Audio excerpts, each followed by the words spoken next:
Sebelum melanjutkan, jangan lupa subscribe dulu, terima kasih. Bab 406 Dia sebenarnya Chu Feng. Saya benar-benar marah. Kepala sekolah dengan jelas memberitahu Tang Yixiu untuk bertanggung jawab mendirikan sekolah cabang di Provinsi Qin, tetapi hasilnya dia mencari kesenangan sepanjang hari dan dia memberikan segalanya untuk kita. Salah satu murid berkata, mengungkapkan ketidakadilan itu. Ah, jangan mengeluh. Siapa yang menyuruh kita memiliki posisi yang lebih rendah darinya dan memiliki kultivasi yang lebih rendah darinya? Lagi pula, Tang Yixiu bukan satu-satunya yang seperti ini. 3 orang lainnya dari Sekolah Dewa Api, Sekte Putih Tersembunyi, dan Lembah Bebas dan Tak Terkekang adalah sama. Mereka mengatakan bahwa mereka tetap berada di Provinsi Qin untuk mendirikan sekolah cabang agar Chu Feng dapat ditangkap dengan mudah, tetapi pada kenyataannya, mereka berempat berkumpul bersama, mencari kesenangan dan tidak peduli tentang apapun. Harus dikatakan bahwa betapapun sombongnya kepala sekolah muda Lembah Dewa Pedang, Murong Yu, setidaknya dia bekerja dengan baik. Meskipun masih muda, saat ini, dia memang tekun membangun lembah kecil Lembah Dewa Pedang di Provinsi Qin. Siapa yang tahu berapa kali lebih kuat dia daripada murid nomor 1 kita. Meskipun murid yang lain berkata, jangan mengeluh, di permukaan, pada kenyataannya, dalam nadanya juga dipenuhi dengan dendam. Sudahlah, jangan bahas hal-hal yang tidak mengenakan ini. Ayo, kita minum. Ayo minum, ayo minum. Setelah menghabiskan makanan ini, kita masih harus terus bergegas. Jika kita tidak bisa menyelesaikan sekolah tambahan ini dalam waktu 1 bulan, kita pasti akan dihukum oleh Tang Yixiu. Para murid sekolah Yuangang mengangkat cangkir mereka bersama-sama dan minum dengan riang. Hei, sialan, aku bicara padamu. Dasar bocah, tidak bisakah kau mendengarku? Pada saat yang sama, pria botak besar yang menghadap Chu Feng juga marah. Karena, dia menyuruh Chu Feng meninggalkan meja ini, tetapi dia malah mengabaikannya. Hal itu membuatnya merasa tidak punya muka dan membuat keadaan menjadi sulit baginya. Namun, karena murid-murid sekolah Yuangang ada di sana, dia juga tidak berani berteriak keras. Dia mendekatkan mulutnya di depan tubuh Chu Feng, menekan suaranya, dan mengancam dengan keras, sialan, jika kamu pura-pura tuli dan bisu, apakah kamu percaya bahwa aku akan memotong telingamu, dan memotong lidahmu? Melihat bahwa kamu baru saja mengatakan sesuatu yang benar, hari ini, aku akan mengampuni nyawamu. Chu Feng tersenyum dan berkata, apa? Dasar bocah, beraninya kau mengancamku. Dengan tidak tahu malu kau mengatakan akan mengampuni nyawaku. Kau benar-benar ingin mati. Mendengar perkataan Chu Feng, pria botak besar itu menggertakkan giginya karena marah dan ia tidak dapat lagi menahan amarahnya saat ini. Ia mengulurkan tangannya dan ingin meraih pakaian Chu Feng. Asteris hus namun tiba-tiba tubuh Chu Feng berkelebat dan tanpa lelaki botak besar itu melihat dengan jelas apa yang terjadi, Chu Feng sudah menghilang. Ketika Chu Feng muncul kembali, dia sebenarnya sedang berdiri di atas meja murid-murid sekolah Yuangang. Dia bertanya, siapa yang bisa memberitahuku di mana Tang Yixiu sekarang? Siapa kamu? Melihat itu, ekspresi para murid sekolah Yuangang berubah dan mereka tidak dapat menahan diri untuk mundur selangkah. Mereka dengan hati-hati memeriksa Chu Feng karena kecepatannya benar-benar terlalu cepat.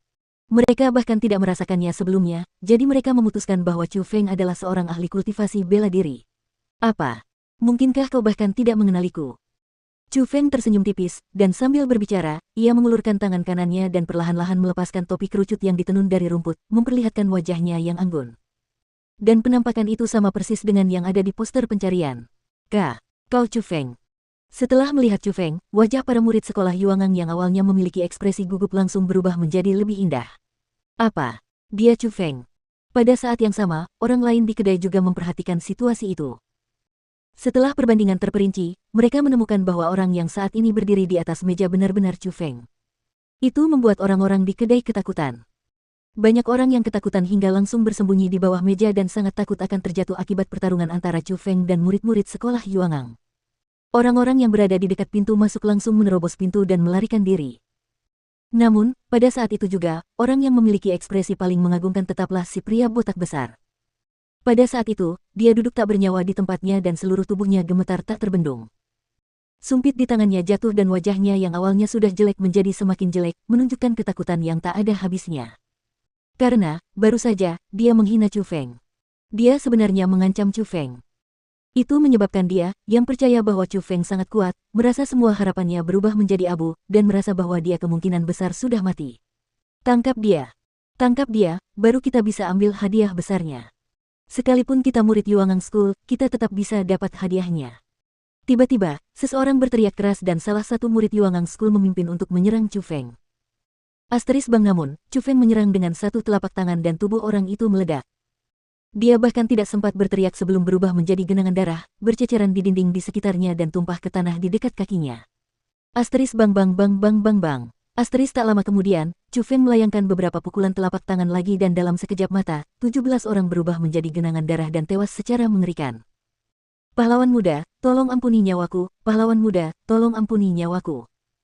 Pada saat itu, wajah murid Yuangang yang bersiap menyerang namun tidak berubah seputih kertas dan matanya dipenuhi rasa takut. Tanpa ragu, dia berlutut di tanah dan terus-menerus membenturkan kepalanya ke tanah sambil mengakui kesalahannya. Karena, secara pribadi melihat para senior yang baru saja berdiri di sekitarnya hidup-hidup langsung berubah menjadi genangan darah oleh Chu Feng, dia benar-benar tidak dapat mengendalikan emosi ketakutan di dalam hatinya. Pada saat itu, dia bisa merasakan betapa mengerikannya Chu Feng.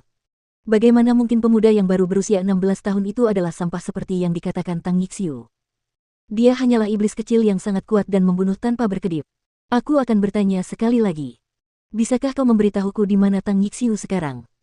Chu Feng perlahan berjalan di atas meja, dan baru setelah tiba di ujung meja, dia berjongkok dan menanyai murid sekolah Yuangang itu sambil terus membenturkan kepalanya ke tanah. Aku tahu. Aku tahu di mana Tang Yixiu berada. Tapi, jika aku memberitahumu, bisakah kau mengampuni nyawaku?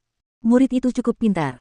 Dia tidak langsung menolak untuk menjawab pertanyaan Chu Feng, tetapi dia juga tidak langsung memberitahu Chu Feng di mana Tang Yixiu berada.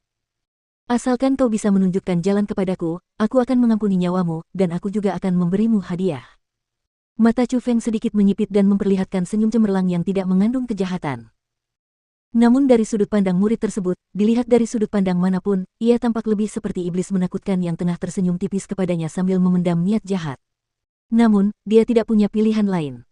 Bahkan jika dia tahu bahwa Chu Feng mungkin tidak akan mengampuni dia hanya bisa memilih untuk memimpin jalan bagi Chu Feng. Karena, setidaknya dia akan memiliki kesempatan untuk terus hidup. Jadi, dia berdiri dan berkata kepada Chu Feng, "Saya bersedia memimpin jalan. Saya tidak butuh imbalan apapun, dan saya hanya berharap Anda bisa menyelamatkan hidup saya. Aku mohon padamu, tolong jangan bunuh aku. Di rumahku, aku masih punya keluarga tua dan muda. Mereka semua harus bergantung padaku untuk hidup. Jika aku mati, mereka juga akan mati kelaparan. Lagi pula, aku hanyalah murid kecil. Sekolah yang memasang poster pencarian sama sekali tidak ada hubungannya denganku. Jangan khawatir. Aku sudah bilang aku tidak akan membunuhmu, jadi aku tidak akan membunuhmu." Chu Feng mencengkeram bahu murid itu, lalu tak lama kemudian, badai menerjang. Chu Feng dan murid itu langsung menghilang dari bar. Setelah Chu Feng pergi, kedai itu sunyi senyap. Orang-orang gemetar ketakutan di bawah meja dan tidak ada yang berani bergerak. Setelah sekian lama, ketika masih tidak ada gerakan, kedua lelaki besar yang bersembunyi di bawah meja dengan hati-hati memanjat keluar. Akan tetapi, setelah mereka melihat pemandangan di bar saat ini, mereka semua tidak dapat menahan diri untuk tidak menelan ludah dan kaki mereka hampir lemas, hampir pingsan karena ketakutan. Karena, di dalam kedai pada saat itu, darah ada di mana-mana. Tidak hanya di tanah. Bahkan ada darah di dinding dan di langit-langit. Pemandangan itu memang agak mengerikan. Kakak, kamu baik-baik saja?" Dan ketika mereka berdua menemukan bahwa lelaki botak besar itu masih duduk tak bernyawa di kursi, mereka langsung terkejut dan mereka buru-buru berlari ke sisi lelaki botak besar itu. Wajahnya yang sekarang tampak tak bernyawa dan ekspresi saat pertama kali melihat Chu Feng masih tergambar di wajahnya. Matanya bahkan tidak berkedip, dan setelah beberapa lama bibirnya perlahan tertutup dan dia membuka mulutnya untuk berkata, He, memang sama seperti yang dikatakan keponakanku. Sangat kuat." Asteris Puff setelah bicara, badan lelaki botak besar itu miring, kakinya lemas, dan dia benar-benar tergeletak di atas meja, dan tidak bergerak. Ketika dua orang besar lainnya memeriksa apa yang terjadi padanya untuk sementara waktu, wajah mereka berubah drastis karena mereka dengan heran menemukan bahwa orang besar itu benar-benar telah meninggal. Dia sangat ketakutan.